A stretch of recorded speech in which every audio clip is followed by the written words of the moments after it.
This podcast was produced by OAR Dunedin with support from New Zealand On the Air. I'm Dr. Barb. And I'm Trudy. We're inviting you to join us on Friday afternoons at 2 for the OI podcast, the shout out for the arts, sciences and mataranga Māori. We will be chatting with some wonderful experts, so please join us for a stimulated conversation. The OI podcast, Fridays at 2 on OAR Dunedin. That's 105.4 FM. Brought to you by the Ōtākou Institute for Arts and Sciences, the Ōtākou branch of the Royal Society of New Zealand. Today we're talking about Reo Revitalisation, placenames and Ōtākou-centred kōrero and Kāi Tahu identity with Paulette Tamati-Elliffe. Have I got your name right there, Paulette? Tino tata, Paulette Tamati-Elliffe. Elliffe. Like an elephant never forgets. Sorry, I am absolutely hopeless. Thank you. Sorry, and I have practiced it 3 times before, and then I come on air and I've got it wrong after all. Oh, well, to be honest, I'm not actually sure. I mean, its origins are from England, and I think a little bit of Scottish there too, the name right. Elliffe, so they could possibly pronounce it quite differently. Yeah. But yeah, here in Aotearoa, Te Waipounamu, the family, there's not many Elliffes, but that's how they pronounce it. So, Elliffe. Awesome. Thank you very much. Hey, it is such a pleasure and an honour to have you in the studio today. Thank you so much for coming along. And I think the first place I wanted to start was really with thinking about your place and where you came and how you came to be here. But before we get on to that, I would just like to acknowledge that we have in the studio today not just Paulette, but also Maya, Rakati Gray and Tumai Campbell from the Kura Te Kaupapa Māori or Ōtepoti. So they're going to help me today with our chat show.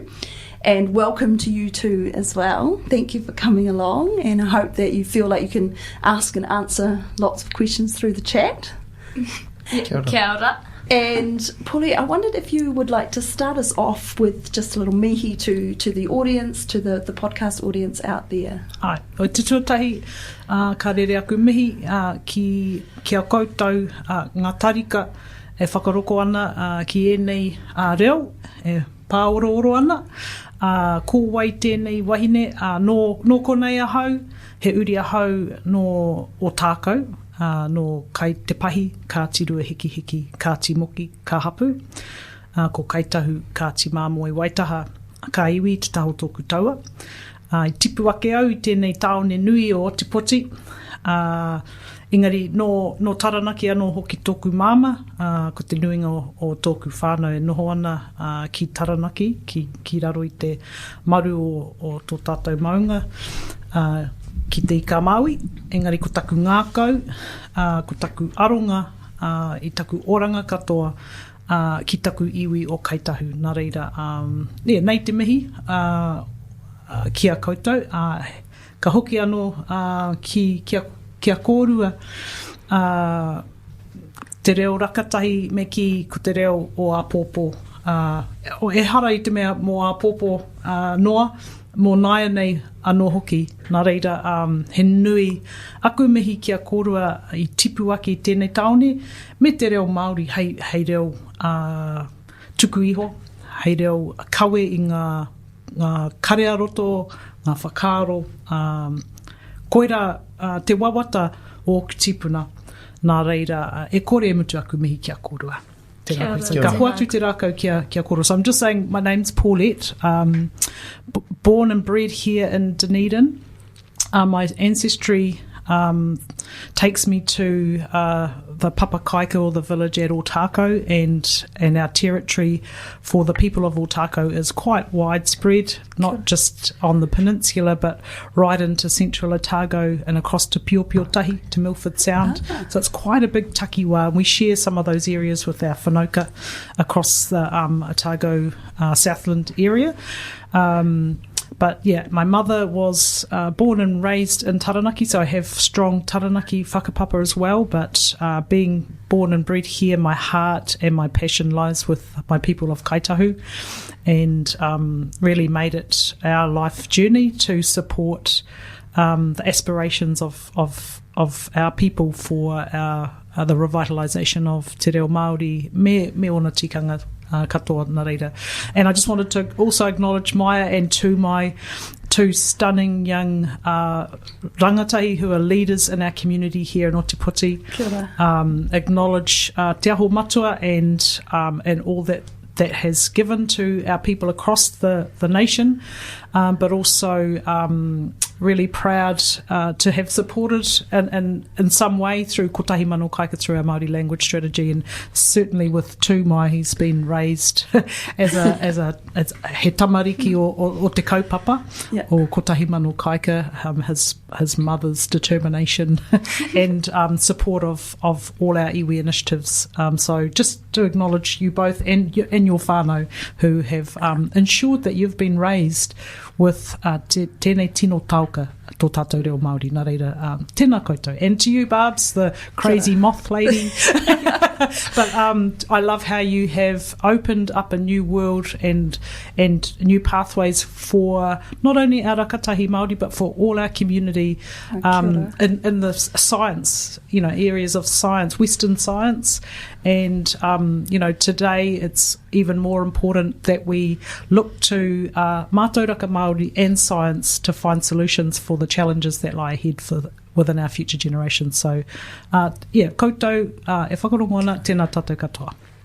And ka huatu te rako ki a rāua, you guys can introduce yourselves too. Kia ora. Thank you very much, Paulette, and for those words. I feel the same. It's very important that in today's world that we're bringing together the mataranga Māori and the Western science, and pretty much bringing everything we can to bear on the challenges that we face together here, and that we can walk forward together.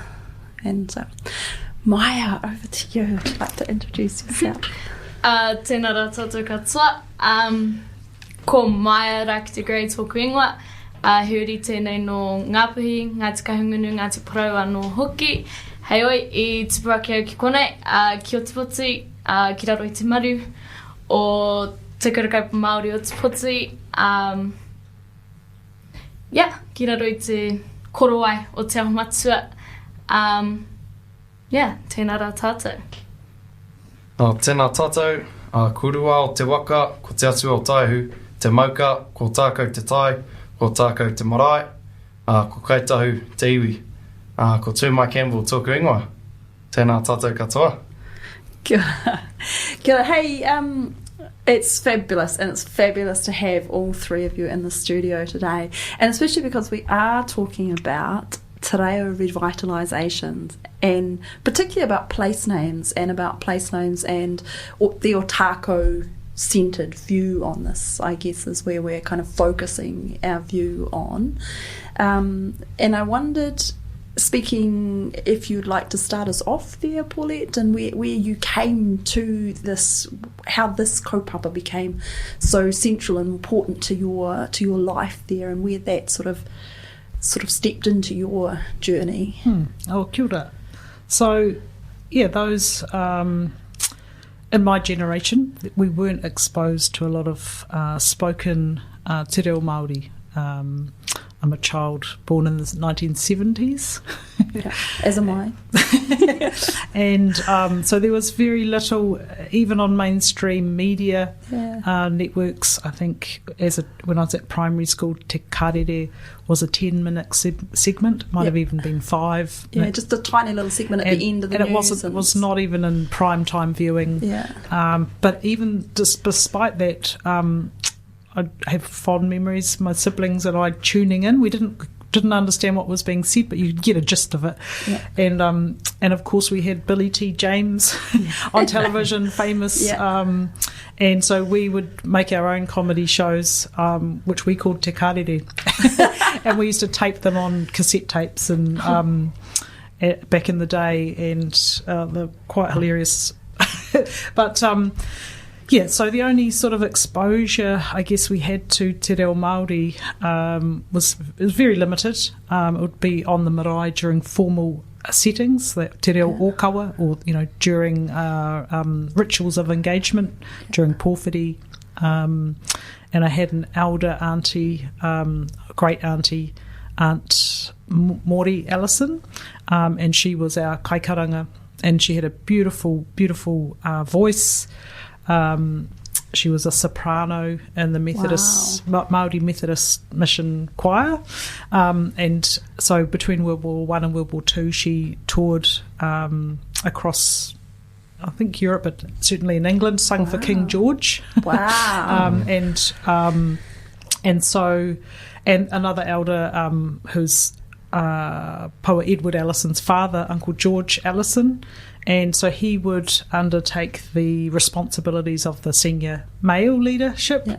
And so he would be our kai kōrero on those occasions. And so as a child, I was always drawn to that. I loved to sing. My mum is a pretty good singer too in our whānau. So through waiata, we learnt lots of waiata. And that was probably the most that we would use te reo Māori would be in singing. And but we really didn't know what we were singing about. Right, but it's kind of an inroads into the pronunciation. Absolutely. And the kind of the feel of the language, how the words fit together. Absolutely. It's a great vehicle for getting your lips around the sounds and the consonants. And your hearing tuned into what the sounds are as well, and how you're saying them, I guess, as well. And it's still an effective method today. I think, it's something that everybody can engage in. As a nation, we've got our national anthem is now bilingual, and there's the te reo Māori part of the national anthem is now sung and embraced by all New Zealanders. So it has given everyone access to our language, which is great. And personally, I know that's something that's really changed over my lifetime. Like, I remember when we first brought in the te reo version of the national anthem, and everybody sort of stumbled through the words on reading the paper as we went through, and just at the latest Anzac Day as we went through, you could just it's just a thing that everybody knows that's happening. Naturalised. It's naturalised, it's just integral to. It's not a surprise to anyone that it's coming up, and you can just hear in the volume of the voices now that it's much more confidence in saying the words and coming through. And I guess you guys are both too young to have experienced that, but you must have a take on music as well. What's your te reo listening music like? Do you have favourites? Oh, I know there's quite a few bands out now that are actually just general popular music, isn't there?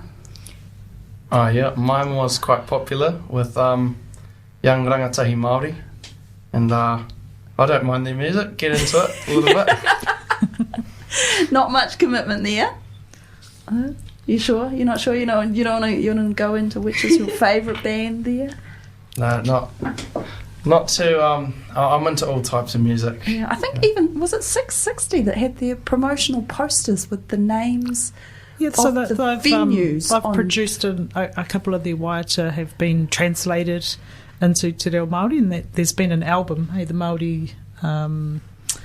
There was some work undertaken by Hinewehi Mohi, or led by her, and she pulled together a whole bunch of beautiful Māori language exponents, including Sir Timothy Karetu, and they worked with some of the sort of big names in the New Zealand music industry, and so there are a number of waiata that are now bilingual. Yeah, and I think Air New Zealand promote a few on their flights. I've heard.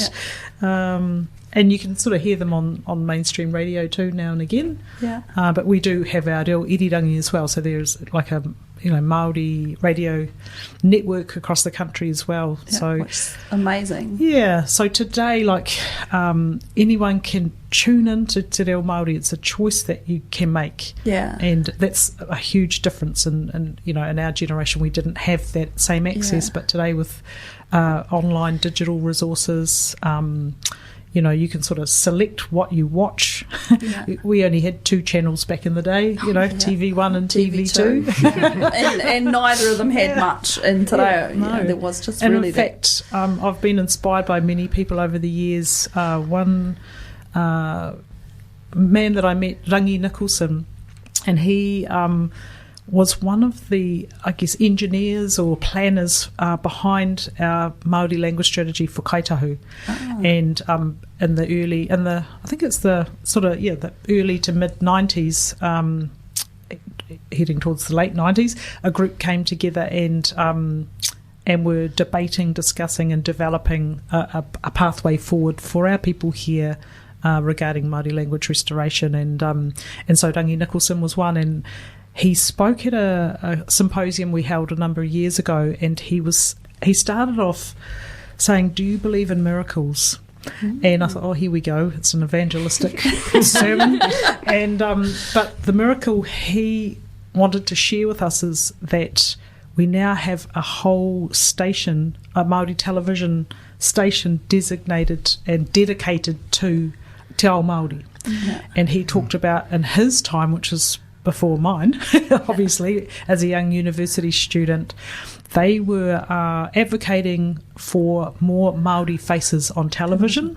Never in his wildest dreams would he have thought in his lifetime that there would be a whole station. So for me, hearing about that wawata, that dream that he thought was near impossible, that was a miracle, and it had come to fruition in his lifetime, I totally have absolute belief in our people within Kāi Tahu that te reo will be a living language. It will not die silently into the night. It will thrive and survive. And so, that there's many things that inspire me, but when I think back to what we didn't have and what we have today, then that drives me to do more and do better, so that our mokopuna to come will have everything. And it's true, like even the children's games and children's videos and little stories, and like there's Peppa Pig, but there's a whole Pipi Ma, there's Tākoro tribe. There's a whole, it's not just one thing. You've got a choice there. You've got, do you know what I mean? It's not like if you want your kid to listen to te reo as a child of any age, they're not just tuned into the one thing. There's actually choice, and I think it's just as important as there being something is that there be choice about it, because of course we're all individuals in amongst that as well, and the continuation at all levels as well. And through, I don't know about your early schooling at primary and secondary school, but we had one student teacher who came for a 6-week trial, and she did the 1 to 10 in te reo, and that is the totality of te reo and te ao Māori history that there was no history in it. We were looking at counting 1 to 10 in kumara. We didn't even get that, but my younger sister, she had a teacher that had come down from Waikato, and she was, bless her, she was really well intentioned, and she taught the kids a mihi mihi, but she taught them ko taupiri te maunga, Waikato te awa. And so my sister came home from school and wanted to share this mihi mihi. So it's a tribal pepeha, or a saying. It's not ours down here. It belongs to the people in the Waikato region. And so my sister stood up and confidently addressed our whānau, and my mum laughed and then sort of tried to help us find our, because there's some tools today, like we use pepeha quite differently than probably what our ancestors would have understood it to be, but for me they're just tools for connecting our whānau to our identity. And so, the whole practice of mihi mihi during a hui, there's some really contemporary practices. Well, I think they're contemporary.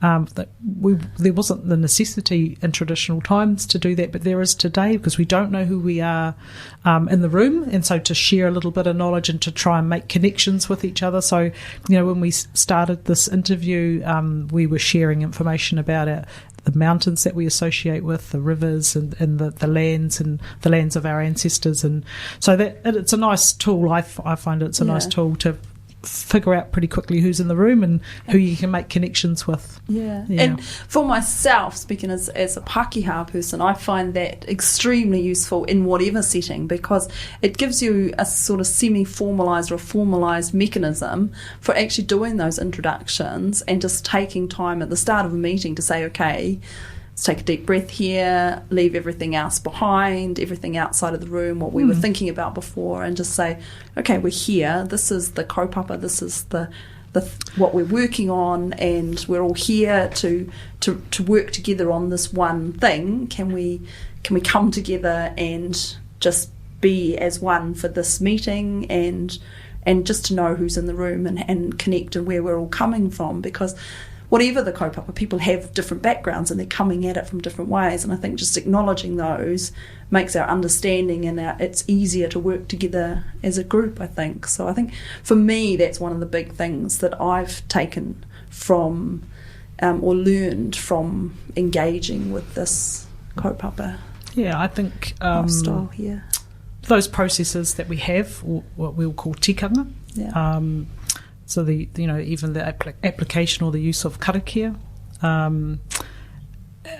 similar to what you've just said, it brings a soul focus, and and we do feel that when we sort of hustle and bustle of our urban lifestyle, and we come in from various meetings and hui, and we come together to focus on a kaupapa that's ahead of us, and those are mechanisms that do, kia tau te wairua, kia tau te Māori, it settles us, and it's less about religion, and it's more about that tikanga and that acknowledgement, and there's different dimensions to it. Some might say there is a spiritual element to it because it does settle what we call our wairua, our Māori, and then so there's been a little bit of debate, I know, in mainstream media, and various opinions about enforcing karakia in these formal settings, but I think through education, shared understanding, we can reach a place where I'd hope that everybody is comfortable in acknowledging that it is a process or a tikanga that's very important to us as tangata whenua, as Māori, but it can be embraced and used by everyone. Yeah, and I know that there is some discussion about as you said there, about it being enforced, but for me I don't feel as though it's a thing that's being forced on me or enforced. It's more of a thing that's being offered as a start to a meeting, and you can take what you want from it or not. It's you can sit there politely and let it wash over you and not take anything from it, or you can take what's being offered as the totally agree. I don't think that there's any... I would feel the same about some of the other processes, like sitting through a university graduation, and there's tikanga that the university have used for generations. Yeah. And so, as Māori, we just accept that's part of this institution. Yeah. And so, for our tikanga to be included in every institution on our whenua, in our lands, is a real acknowledgement of our nation evolving and, creating space to celebrate our identity. We no longer have to feel like we have to leave our Māoriness at the door. Then we should be able to feel comfortable in our own. This is the only place in the world where te reo Māori can call home. That we can't go, as much as I'd love to go back to some tropical islands, being from Ōtākou, we don't have that luxury of saying, we can always fly back to Hawaii Nui, and there we can replenish ourselves and embrace our language there. This is the only land where te reo Māori lives and belongs and comes from. Our language evolved from our environment here. So, for many generations we were not able to express ourselves as Kāi Tahu, as Māori, in our own homelands. So.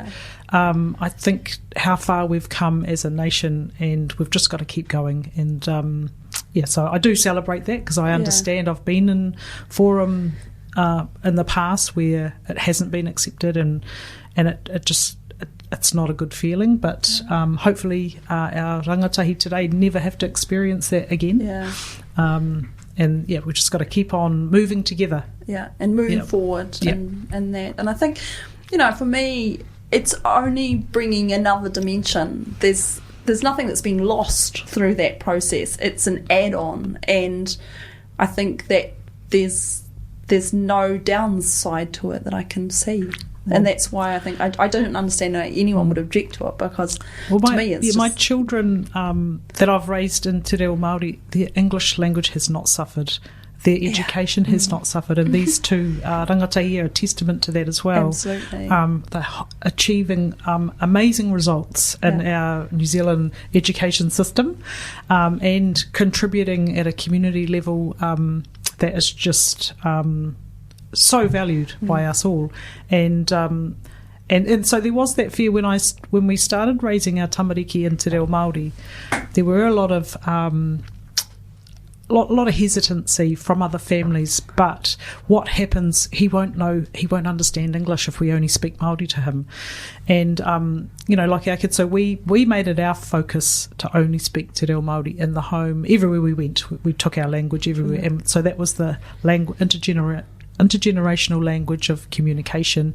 They learn English from our English-speaking members of the family, and from all the other influences that you're hearing, mainstream TV, radio, people just talking on the street. And I think there is just so much English everywhere. That's right. Languages, we say, there's a saying, language is caught, not taught, with our tamariki.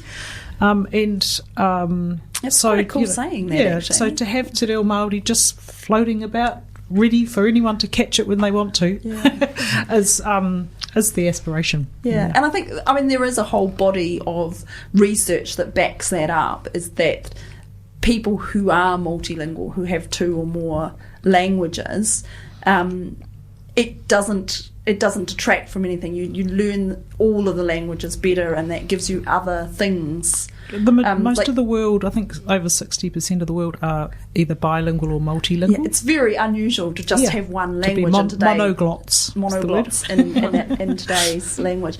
And I guess there's also that thing where it's so much easier to catch a language when you're young, and your brain's like a sponge, and you're just absorbing vocabulary and rhythms of languages anyway. I actually read an article about this, and it wasn't a specific to Te Reo Māori. It was talking about second languages, and as adults our frontal cortex is well formed, and when you say that children's brains are like sponges, maybe ours have hardened up. Feel like it. Yeah, and they say that the more you can relax, sometimes we overthink and we try too hard to learn, and I've certainly been guilty of that, and so you really get quite anxious about learning, where tamariki, they're not thinking about it. And they said in this article, it said that multitasking is really helpful, so that I think it's just that you've got a little bit of a distraction and you're not so pent upon, intensely learning, and so you actually are that whole notion of catching a language rather than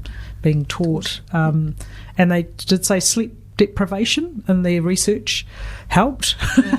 So it helps you with the learning language. Well, because you're so tired, you're like, you're probably, I know I've been in some wānanga on the marae, and I'm sort of feel myself drifting off to sleep, and but you're actually learning because you're listening and learning. So I think of the environments that we have on our marae settings are perfect conditions, because we're multitasking, we're deprived of sleep because we've been up all night talking, and so I think we're just a little bit more relaxed about learning, and I've also found, just as a learner and as a teacher, humour is so important, and I've got to be having fun, otherwise I don't want to be there. And that stresses you out, I think, as well. And I think you've got to feel relaxed, also and the relaxed laugh, and the safety of being able to just make mistakes and just carry on and just keep talking, because if you're so scared of saying something wrong, then you don't say anything, you don't get any practice, and you also don't get the feedback of what's right and what's wrong. That's a great point. Some people have asked me over the years that real fear of getting it wrong, and they don't want to be offensive. And so my words of encouragement are, even our tamariki are very quick to get a sense of someone's intention.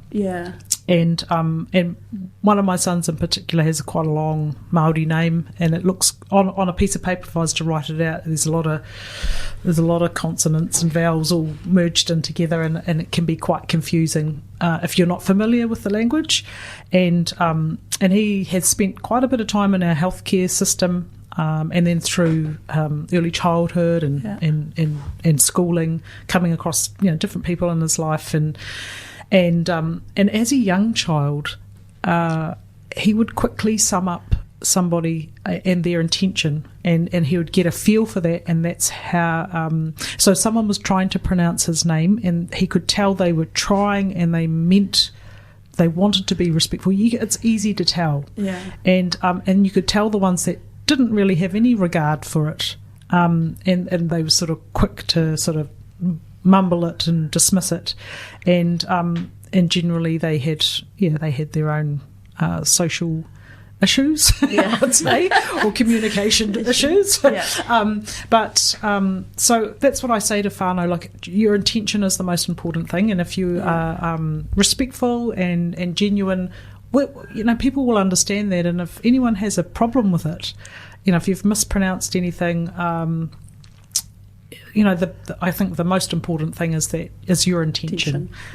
So just kia kaha, keep going, keep striving for excellence, keep striving to correct your pronunciation, because yes, only you can correct your own mistakes. No one else can. You can go to teachers and kaiako and te reo classes and that, but once you're aware of your mistakes, then you can correct them. So it's just, you've just got to, kia kaha is what I say. And on that note, earlier in the series, I did a lovely interview chat with Jeanette Wikaira, and unfortunately it was on Hone Tūwhare.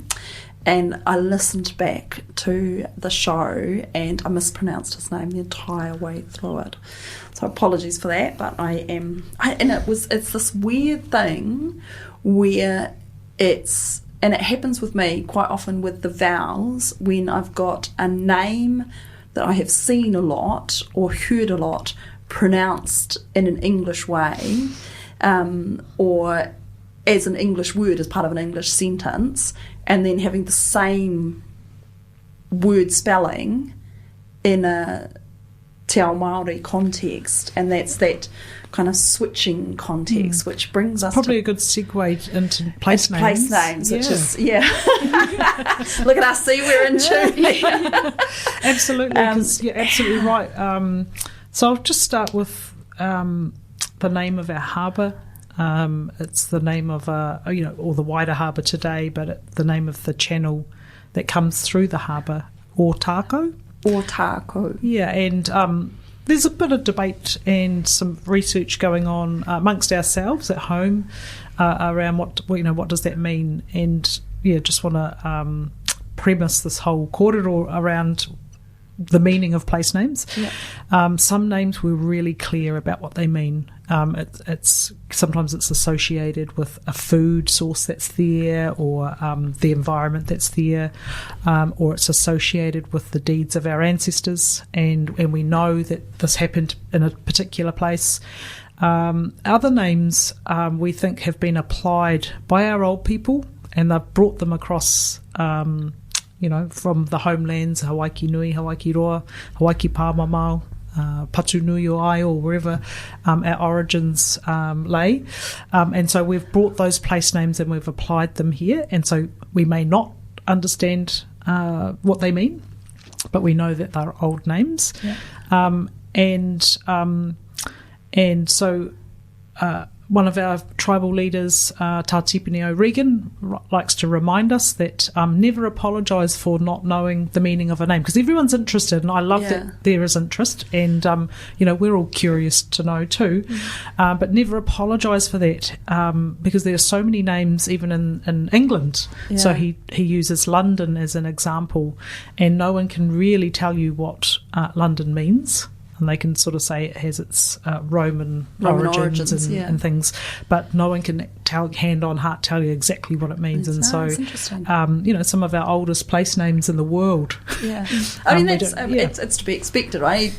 It started off as a place name that had a meaning. That's why they called it that, and then over time, it just became that, and sometimes the meaning just kind of got lost in the so in that's the sands the of case time. for some of our names, but today we say Ōtākou, and And that's with the 2 macrons. We might get onto macrons later. Oh, yeah, because that can help with your pronunciation. Yeah, because I feel like the macrons, they're so handy, right? They're like, I've heard people say, oh, you know, it wasn't written language to start with, so there were no macrons, so what's the big fuss about the macrons? And I'm like, yeah, but they're so handy. As an orthographic convention, there is actually some old records, some evidence in 19th century manuscripts where some, and not just, across different iwi, where there were certain tupuna who were using macrons, so that's interesting. And then you have iwi who are quite set on using the double vowels. Yeah. But you're right, as a convention across the many dialects, it really does help. And when we start to understand the meanings of these names or words, throwing a macron or not having a macron can completely change the meaning. So it can be quite important. Yeah, and it's a really good signal from a word that's written on the page as to how to say it, and there are the different sounds obviously between the or if I'm going that with and without the macron, they are very different sounds, and if you've just seen it written down, it's hard to know that if you don't have the macron. And then you've got the macron, it's like, And our iwi have a beautiful collection of 19th century manuscripts written by our ancestors who were truly bilingual. So they were native speakers, raised in Te Reo Māori. And then with the coming of the missionaries, we were very keen and very enthusiastic and quick to learn to become literate. And so I think James Watkins in 1840, based out at Waikouaiti, notes in his journals the demand. So he would demand for resources for books. He had to send back to the colony in Sydney to replenish his collection, because our whānau were walking in and walking out with his books. Because that was just the hunger, the desire for new knowledge, and new technology. We talk about, or Tupino Regan talks to us about dynamic adaptation, and so right from before European times, the Kāi Tahu migration and those early encounters with Kāti Māmoe, and they adapted to the new tools and the new landscape, and so pounamu became a treated commodity, and they went from using those other tools to pounamu tools. And then again with the early arrival of the sealers and the whalers, developing cultivations of potatoes, and that became a high trade item, and utilising our harakeke with ropes and the sailing ships international back then. trade. Yeah, so it was a huge business as back an iwi, and I'd say it's universal across most iwi in New Zealand. Of course, before then as well, when first coming from Hawaii, that's a very different environment to coming. So always adapting into New Zealand. So again, looking at these new tools that the Pākehā brought with them, and so really, I certainly appreciate that. Our tupuna undertook to become literate, because they recorded many narratives that are just absolute treasures to us today. And those are the examples that I'll look to when considering place names for within my takiwa. So, there are many European that recorded names, but they were not exponents of our language. So they would have heard things differently. They would have recorded things differently. And so, we're always challenged about our dialect and various aspects of it. But I will always lean towards those manuscripts written by our ancestors who were truly bilingual. They were native speakers, and they had the ear for the Te Reo Māori. Oh, they sounds knew their stuff. that the European people writing it down might just not have had that. And I see that also. I'm just started again trying to learn German on Duolingo, and just some of those vowel sounds, I just really struggle to hear them, even though I've been trying to learn now for years and years and years. And to think that a European missionary would just come here and automatically have that down pat is just absurd.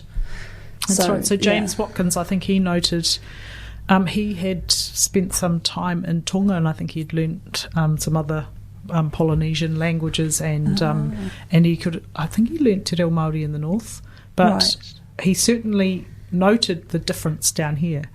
And he said that these people speak, and they said kāre mātou. They said, we don't understand you when he was speaking. I don't know what he was speaking. And it might have been his accent, who knows, but he might have just been a mumbler. But so he undertook to print the first book printed in Ōtākou, and it's a little 12-page prayer book. So and in it, it's got some features, great example of dialectal difference here, and so that's a little treasure. So so there are some really good records that we can draw on when we're looking at our reo. And for Kāi Tahu, or for my whānau at Ōtākou, Te Reo Māori hasn't been spoken as a living language for at least 3 generations. Yeah, that's significant, isn't it? My great-grandmother could speak, but not that she ever spoke to her children. And as a child, I remember her, because when she came to stay, she had to share my room. So I was on a mattress on the floor and she got my bed. And there was another auntie staying with us, and those two kuia or taua, they spoke into the night, and I just remember going to sleep listening to them speaking Te Reo Māori. So they, pretty fond childhood memories, and that curiosity. I really wanted to understand what they were laughing about. Yeah. Oh, that's interesting. Eh? But so back to place names and recorded history. Even so, one of the one of the names we've been looking at more recently is our awa taiari. Ah, yes, which we often mispronounce as tairi. The taiari? The taiari. The taiari. Yeah, so, our people understood that to be taiari. Ari. Yeah, so it got corrupted in time, and, things happen. That's just sometimes what happens, and so now it's spelt with a E, so Taieri. So taieri would be the pronunciation if you were going to pronounce it as written. As written. However, our understanding is, as a traditional name, it is taiari. And that was recorded by Edward Shortland when he came through in the 1840s as well. So that's interesting, the first European recording it as taiari, and then it sort of changed over time. But so we have, as we're seeking to restore our awa, we feel that the name is a big part of that. It's an important part of that, for us all to understand what that awa meant to us, how it looked, and how it sustained life over many generations, over 1,000 years. And then we come to today, the last 180 years, and we've seen significant modification across our landscape. And as we are understanding the impact that those modifications have had upon our ecosystems, our native fish, many that are under threat, then we're looking to that traditional knowledge of our tauka, of our species, to try and preserve and protect them. So, and part of it is that place name, because that really, I think it connects us back to our awa. With the loss of language, the loss of land, and access to our what we call our nohoaka mahika kai, our places where we would, throughout the year would be harvesting our food. It's not just a simple practice of harvesting food. It's a way of life, and it's a way of imparting knowledge intergenerationally. So we're practicing these intergenerational knowledge systems. And so that's the loss of our language, and has had a huge impact on our practice and our connection. And so place names might seem like a very small part of it, but I think it's an integral part, a beginning of a journey that many of our families are taking and reconnecting. And that knowledge is being shared not just with our whānau, but with the wider community. And I think that's important too. I really want everybody to feel like they can be a part of that, because we need all efforts together to make it work. To make changes.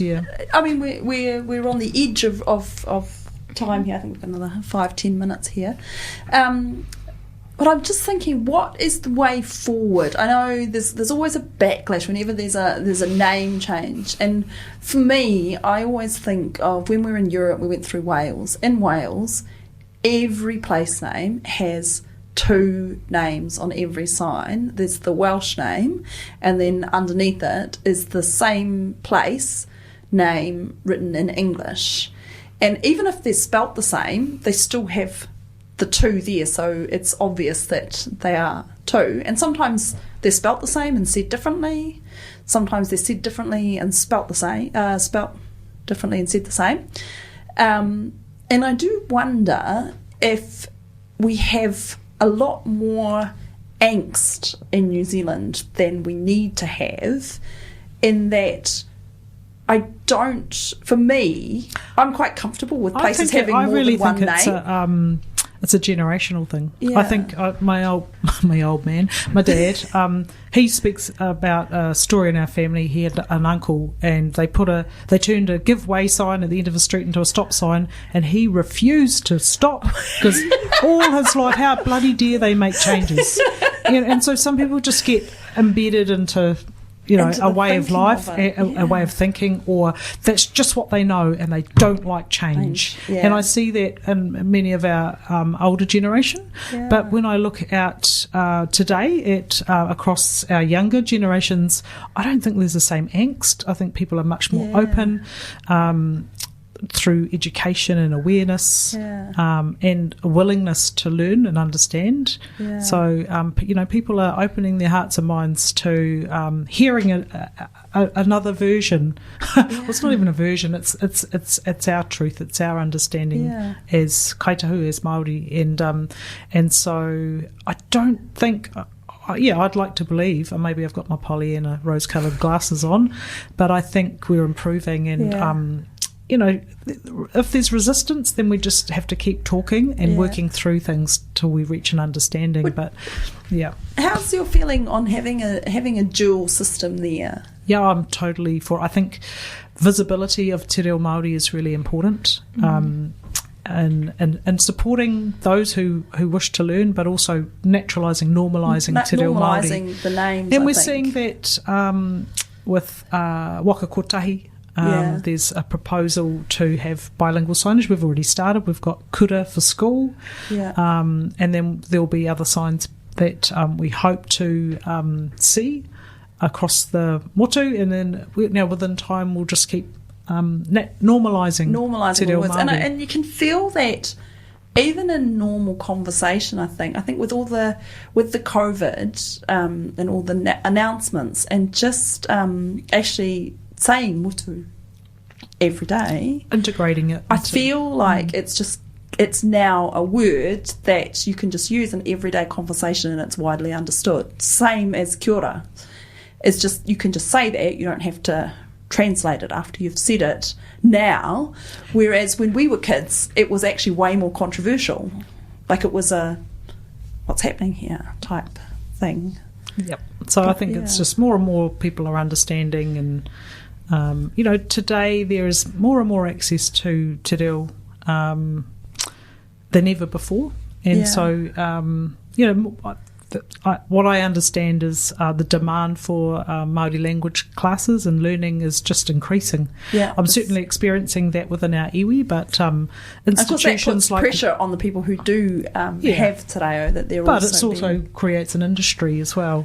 On the other hand, it's being valued. So wānanga o Aotearoa, I think their classes are always oversubscribed, and there's people on wait lists around the country. So initiatives that the Ministry of Education are running, Te Ahu o Te Reo, is helping to support teachers to understand the basics of te reo Māori. So and we're definitely, I just, for the life of me, I don't understand why they just don't do it, because there's been a lot of work on actually mapping the place names, especially of Kāi Tahu, in the last several years, and just going through research and figuring out. We've got an online Kāi Tahu atlas called Kahuru Manu, www.kahurumanu.co.nz, I think it is. And that's fantastic because it's got all sorts of layers of tradition in our place names. It'll tell you what the name is, and it'll give you a couple of reference points